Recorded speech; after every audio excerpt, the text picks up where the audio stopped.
Hi everyone, welcome to my home daycare. And today I will be giving you a tour of the place where I teach, and the children teach me just as much as I teach them. So, welcome. We descend these stairs and we enter through these squeaky doors and we enter my daycare. I'm Miss Sue. I operate a home daycare. This is my squeaky door. Um, my squeaky door. So I'm Miss Sue, and I operate a home daycare, and I've been doing it for the last 13 years. I absolutely love what I do. So I will just give you a 360 of what my environment looks like before I go on a tour of what I do, how I do it, and how my environment is set up. Yeah. So this is just a quick look of the rooms that I call my daycare. All right. So let's go back out here and let's do this. So welcome, guys. Welcome.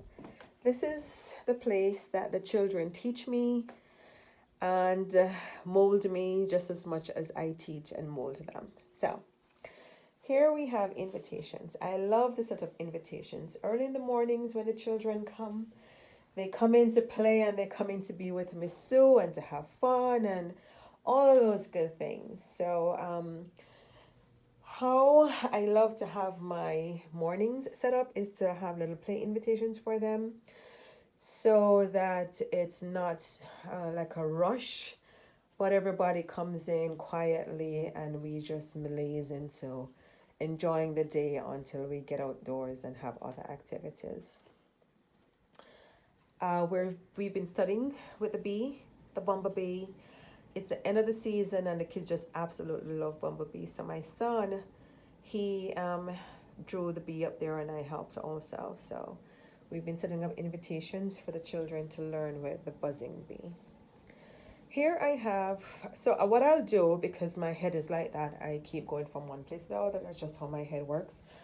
I will show you maybe from wall to wall what I have. Maybe that's the best way to do it for now, and I hope the video won't be a long one. On this wall, what I have is a magnetic arrangement. So in here, we change them out with like magnetiles, ABCs, whatever that will stick to metal. The babies love it, and it's also a good area for the babies to hold on to, like when they're just learning to stand up and walk. And I pad it so it's like cushions, so even if they fall, they won't hurt themselves on it. The little ones, they love looking at themselves in the mirror, and I really encourage that too. So we have like little mirrors set up into the classroom just for them to see themselves. On this side, I have a smaller table with 2 chairs.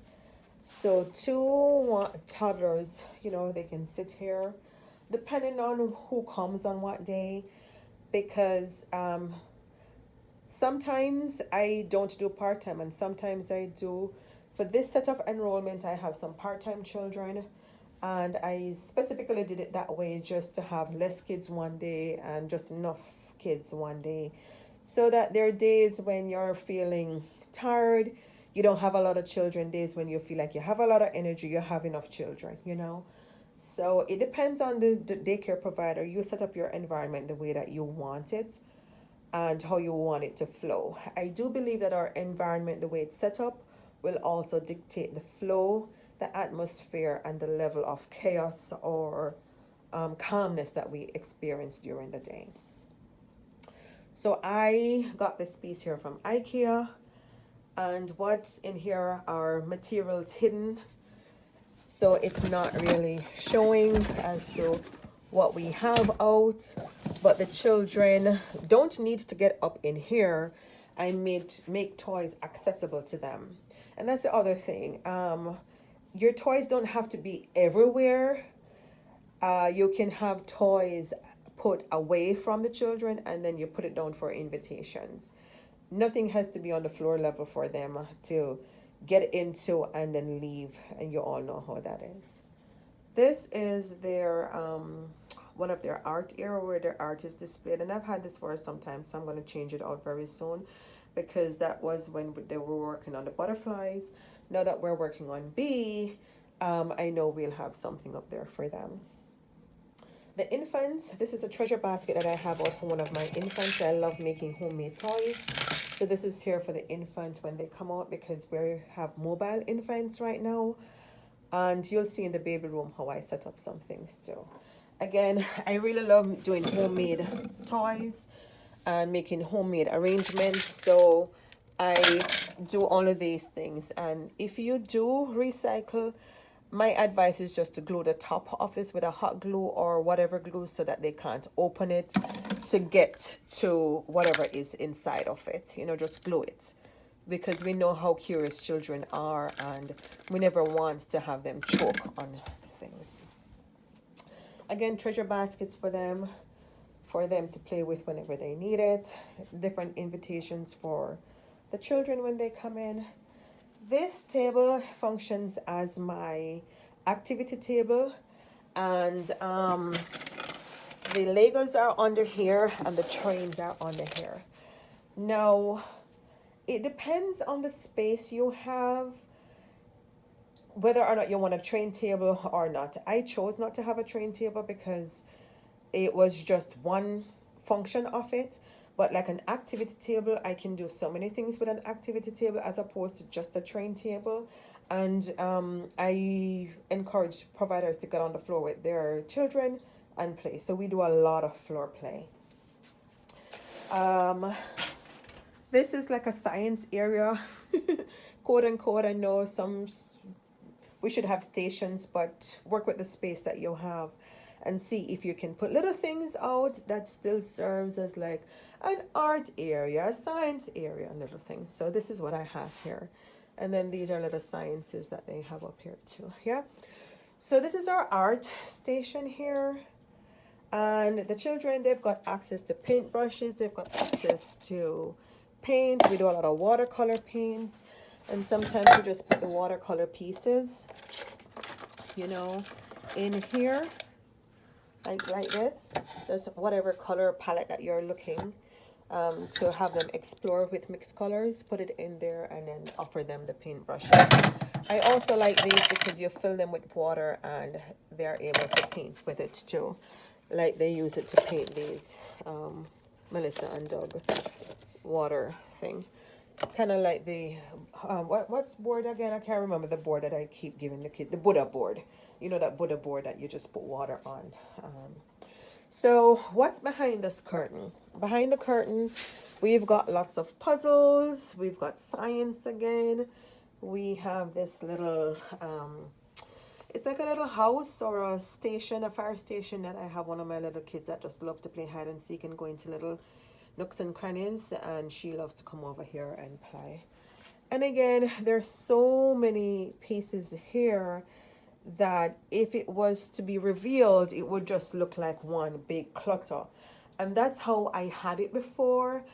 And then I got criticized of how messy my daycare was, how overwhelming it looked. And over the years, I just started to tone down until I got here. So this is where I am right now with my daycare. We have rolls of paper, different invitations, and the block area also serves as a writing area. So the children, they pull pieces from the block, and let me get down to their level for you to see what it feels like when they're at their level. You know, now I'm on the floor. This is their level. This is what they see when they come here, and they're able to pull pieces from it and play. Here, they also have like markers, crayons, magnetic boards, and paper, stickers, and they're able to pull from it and use it. If you're at the stage where you do not believe that they're capable, I should not say capable, but you, the provider, don't feel comfortable with them using crayons or markers, then there is also the mess-free ones that children can use until you're comfortable with them using markers or crayons, because look, let's be frank, this is what a 2-year-old did, and it's just for us to teach them that markers, pencils, and crayons belongs on paper or materials that, you know, they can write on, and not on walls and furnitures and all of those things. So I've got a little fountain here, some nature bits up here, and I love nature. It's just who I am. Yeah. Over here we've got the light table, and I love light table. The light tables, they come in different, or should I say, you have ones that stand up like a table, and you have ones that you can actually you can move it and put it on a table. So it doesn't have to be this kind of structural piece. You can buy the one that fits your environment. I bought this one because I really liked it. And this one was really like a donation. The parents gave me money and I bought it. You know, my daycare parents are clients. We love treasure chests. So in here we've got like nature bits too. So the children can actually take pieces from here. Sea beans, dried pumpkins. I don't know how this pumpkin got mummified or squashed, but we've had it for like maybe for the last 5 years. I think it went behind the fireplace, because over that side is a fireplace behind here that I block off, and it just got mummified. So who knows? Behind this curtain we've got books, and we are avid readers. We get down on the floor, we play, we read, and there's just always reading. Lots of stories. We love reading. So we have books here, we have books in our garage, we have books in our laundry room, we have books in our shed, books in the baby room. So just lots of reading. And again, this little shelf that the little one loves, with the dinosaurs, and just, you know, this kitchen that we can move out and play with it, take it wherever we are and play with it. So that's what we have over on this side too. And these pieces are from IKEA. I really love IKEA's furnitures for the daycare, not for the house, because you know sometimes you buy IKEA furnitures and you're like, what's the use? Anyhow, so this is their playroom, and I have a little chandelier up here. But here's the thing: when you walk in, this light comes on. And my husband specifically did that, so when it's the same thing in the bathroom, so when the kids walk in, there's never darkness in here. This is one of the playrooms that we have here for them. We've got their pots and pans in here, food. This is where the cubby is also. Different discovery with numbers and gadgets. Music area over here. So backing out, this is their playroom the playroom, but this is really our main room in here. Most of the time we are outdoors first, because we're outdoors all the time. Most of the time we're outdoors, but when we get in, it's mostly in here. Yeah. But this is also a room that is accessible to them, as you can see. The baby room is a room that changes, because when they're infants, then it's different how the setup is, as opposed to now that they're mobile infants. And they are so curious. We hardly spend any time in here than sleeping, or when we come here just for cuddles and we just sit down and read, and just like sometimes we're in here and they're just stacks of books, because they're like, read this one, and as you're done reading they want to read another one, and you're done reading and they want to read another one. And that's just the fun of having the little ones with you, and having the space where we can also tap into what they're asking for through observations and other stuff. Yeah. So we've got lots of board books here. And these are the ones that they can freely play with and take with them. And even so, we still like this peekaboo one. I have this peekaboo book that the children just take and just tear. You know, so we have like wood ones. We have different books. Now, depending on what they want to read, and they can just tell me what they want, or we put it on the floor and just invite them. Most of the times, I like when the babies have this kind of bedding, this kind of sleep crib, so it can actually roll out, you see, especially for fire and rescue and all of that safety thing. The pack and plays we put up and down according to who is here, who needs to sleep, and if we leave it up, then it's going to take up too much space. So every day it's up and down, just so the space can not be too crowded. I absolutely love these wee gallery letters, animals, and all of that. So our environment is set up the way that I wanted it to flow for my head and for my age. I'm almost 50, so it's needed to calm itself down. And I chose the materials that I wanted to be in here also, like the mobile with the elephant. And the fan is always going in my daycare because of SIDS, especially for when you are sleeping infants. I would advise my daycare providers to always have a fan going, not necessarily the light, yeah, take the light off, but the fan, just have the fan going. So this room also serves as my office space and as the baby room. So let me show you. And this is the hallway where we have their coats and maybe in the cubby here. The bathroom now. This is the diaper genie or the diaper pail where we do the changing, and you know, that little wax paper under their boom booms and then toss, and the parents provide the creams, I get the gloves, and then I do the changing. We have this little mobile that's distract the little babies, especially the ones who don't like to get changed. A first aid kit, extra diapers where we store their clothes. I actually love this one for their changing table. Depending on the space you have, you use what is good for you, you make it work for you. Yeah. The rags, I homemade these by putting on ribbons and then just little buttons on here so that they can differentiate who has purple, who has orange, or you know, different color. All right. And for the kids that are just potty trained, I normally put these underneath their what you call this, cot, just in case there's an accident. At least it goes on this and not on the floor. And then we have face shields.